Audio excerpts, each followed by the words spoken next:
Paul, you've been an owner of, at one point, 1,000 units of real estate.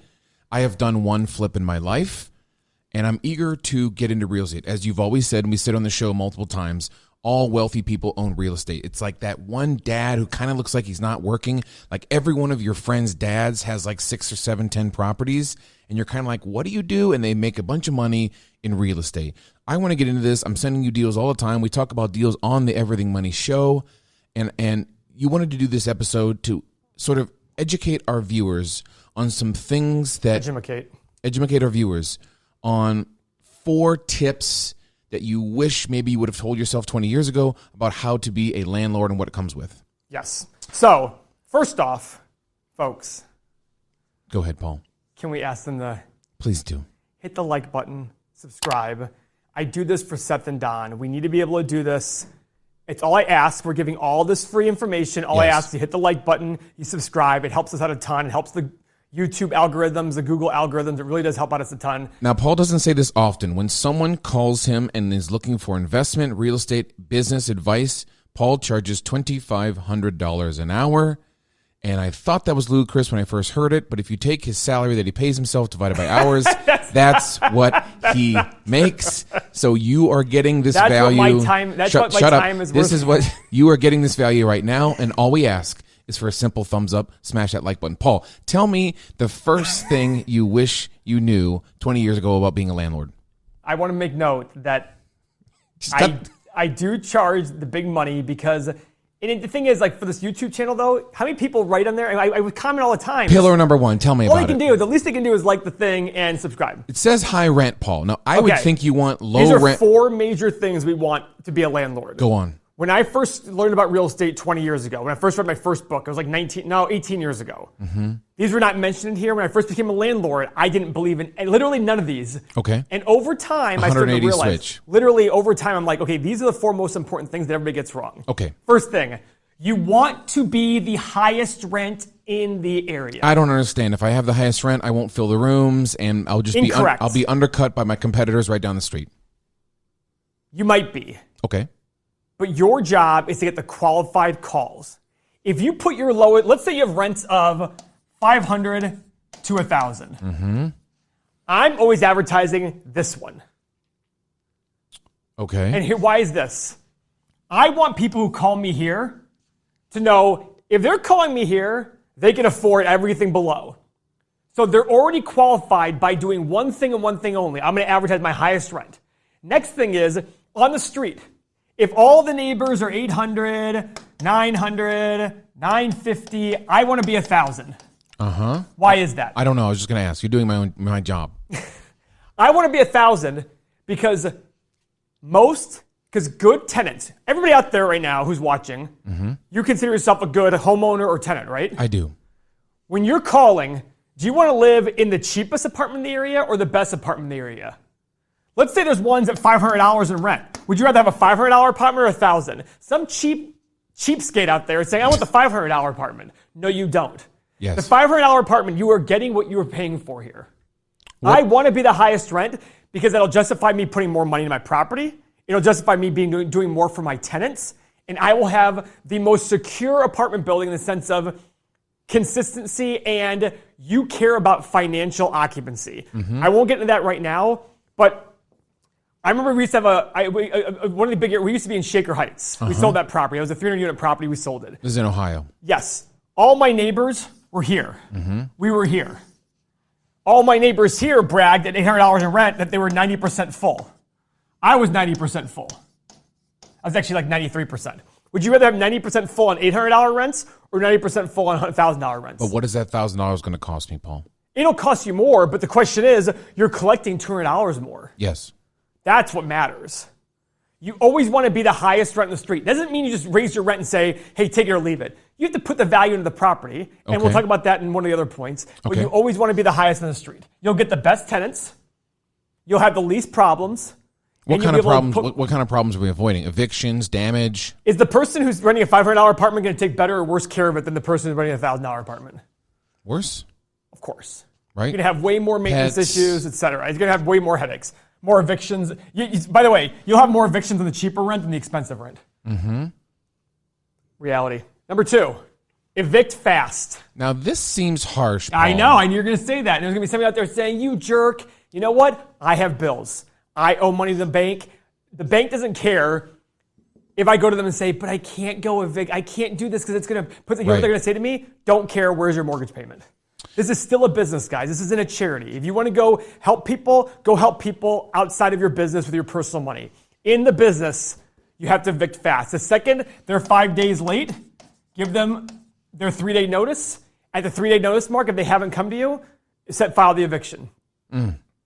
Trust me when I say this. The longer you wait here, every single landlord I knew who got into trouble was because they waited too long to evict people. Because the second you have these people living in your property that aren't paying, you're sacrificing your own dollars. And everybody out there might want to sit there and say, that's so mean. Great. Come pay my mortgage and I will do exactly what you asked me to do. In the meantime, you need to evict as fast as possible, as fast as legally allowed. Wow. Every state's different. Every state is different in the rules. For example, I believe the state of Michigan is, if you go to eviction court and they bring you the money, by law you have to take the rent and keep them. In Ohio, you don't have to.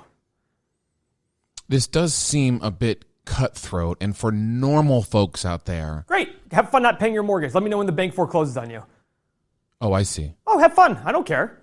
Have fun. And then when I'm making money and you're not, and you're telling me it's because you're a better person, great. I'm going to do better. I'm going to do better things with my money because I made money. When I make money, I'm going to be able to do more charity. If you want to be happy, this is a business transaction, guys. When they sign a lease with you, you're entering into a business transaction. This is business at that point. If you want to give them, do whatever you want, but don't cry to me when you have 20% of your tenants not paying your rent. I don't want to hear it. You have to evict fast. It's harsh. It's terrible. I'm not as bad a person as I sound. You have to evict fast because they entered in a business transaction with you. Now, have we had tenants who are with us a long time and all of a sudden they run into trouble? And we absolutely give them grace. Leeway? Absolutely. Because it's still a business transaction and a good tenant who's been there for years and hits a hurdle, come on. We're not going to evict them. Right. But if it's month 3, see ya. You have to.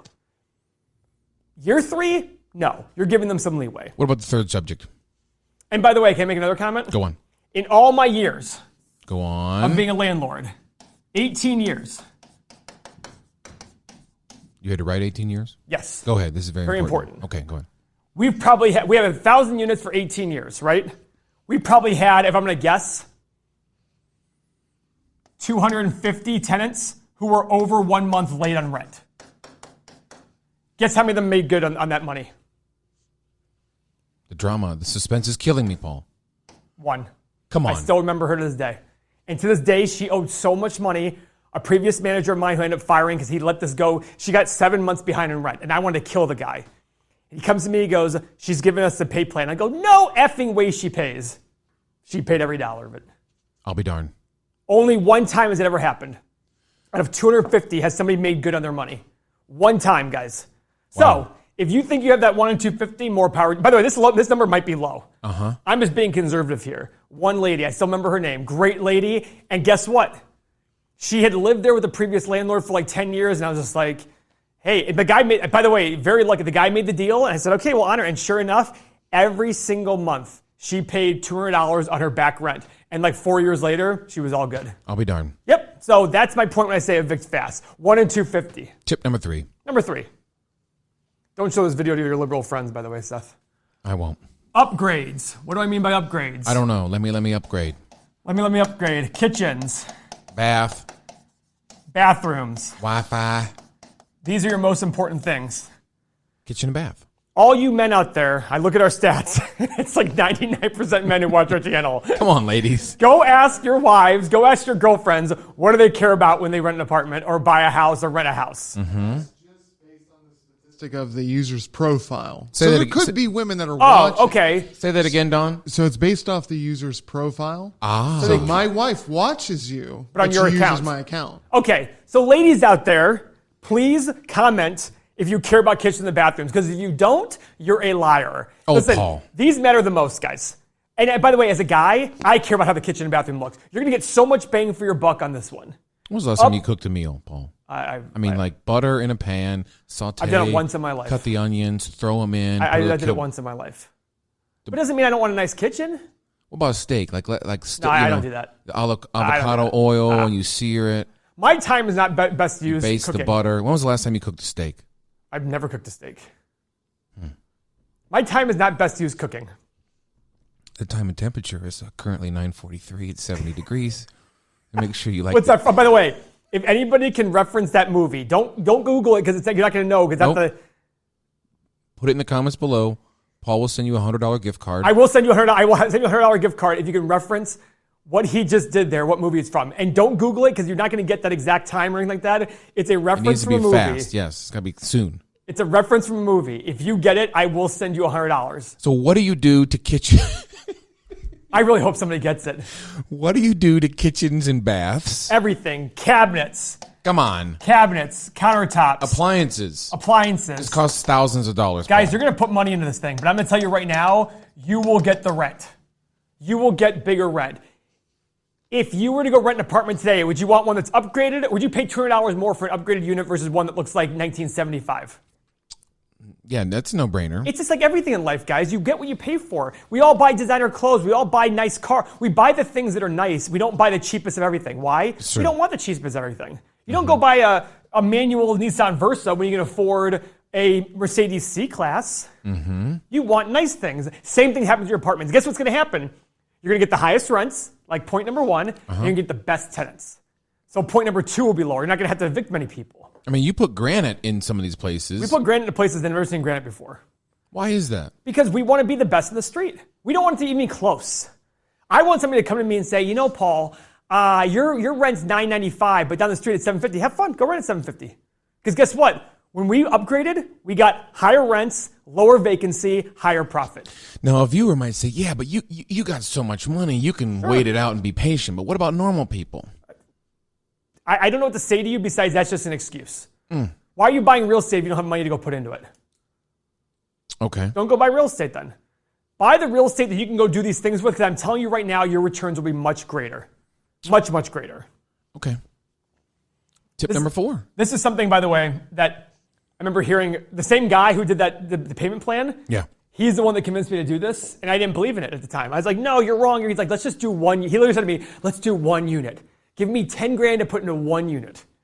I was like, okay. But that sounds like a lot, and it sounds like it takes a lot of time to get the money back. Absolutely. It's an investment in the future. We're not trying to get rich quick here, people. We're trying to build wealth. It's a big difference. I see. There's a big, big difference. And guess what? We did the unit. We put 10 grand into it. I got $300 a month more in rent before the unit was done. He was literally showing somebody the work. Here's what we're doing. They said, I'll take it for $300 more. And guess what I did? That was the last time I ever stopped I'm rehabbing. Now I literally go to Mary upstairs. I go, Mary, what other units can we rehab? We have the profits up. What else do we have to put in the property? You love this. I love it. It's the best thing in the world. Tip number 4. The last tip, and this is very, very important. Uh-oh. Do not live off the cash flow. That's exactly what I want to do. And no, reinvest everything. Guys, your job is to build a lot of money and wealth over a long period of time. Your job is not to live on today. Whenever you spend money today, you're sacrificing the future.